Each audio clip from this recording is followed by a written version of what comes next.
Docteur Ajuria, bonjour. Bonjour. Comment réussir son allaitement? Pour réussir son allaitement, il y a un certain nombre de critères qu'il faut respecter et les choses se passent bien. Tout d'abord, je pense qu'il faut faire des cours de préparation à l'allaitement pendant sa grossesse. Aussi bien on fait des cours de préparation à l'accouchement, il faut faire des cours de préparation à l'allaitement.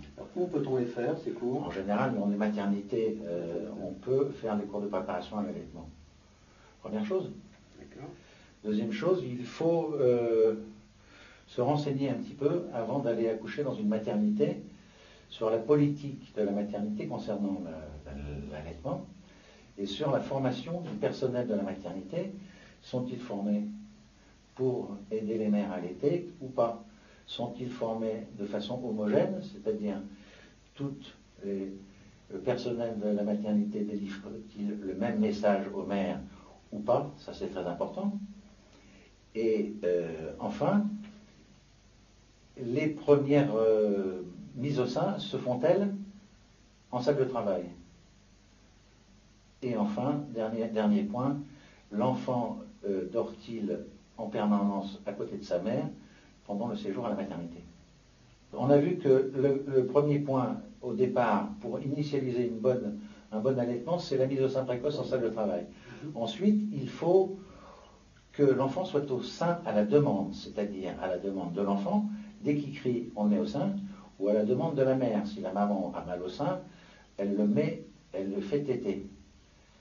En sachant qu'il faut donner à chaque tété les deux seins, et en sachant que chez certains enfants qui sont un petit peu paresseux, par exemple les enfants qui ont une jaunisse, qui ont un ictère, souvent sont un peu endormis et ont tendance à prendre peu de tétés. Il faut les stimuler et les réveiller, de faire en sorte qu'ils aient au moins 8 tétés, si ce n'est 9 ou 10 dans la journée, avec au moins 1 ou 2 tétés pendant la nuit. Ça, c'est capital. Les compléments? Alors les compléments, c'est complètement interdit. Et ce qu'il faut voir aussi, c'est que c'est une solution de facilité de donner un complément à l'enfant.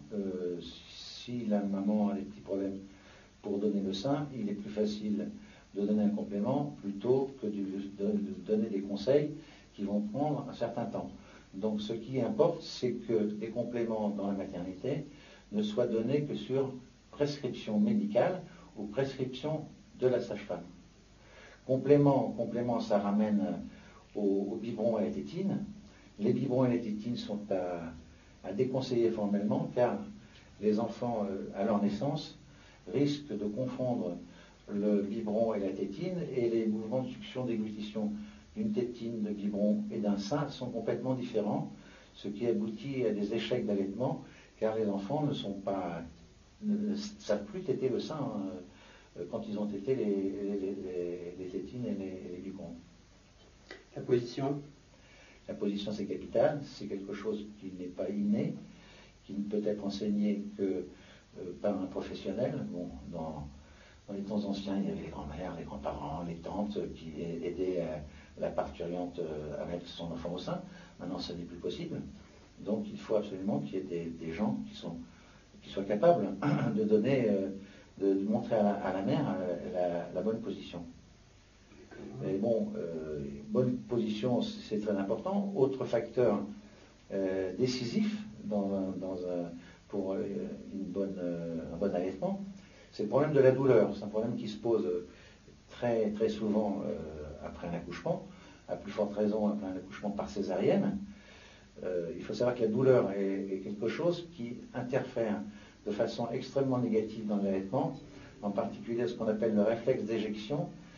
La douleur bloque le réflexe d'éjection, c'est-à-dire que le lait qui est dans le sein n'aura pas la possibilité de sortir du sein, d'être éjecté, et donc il y a une sorte de blocage lié à cette douleur. Donc la douleur doit être traitée et prise en charge par le personnel.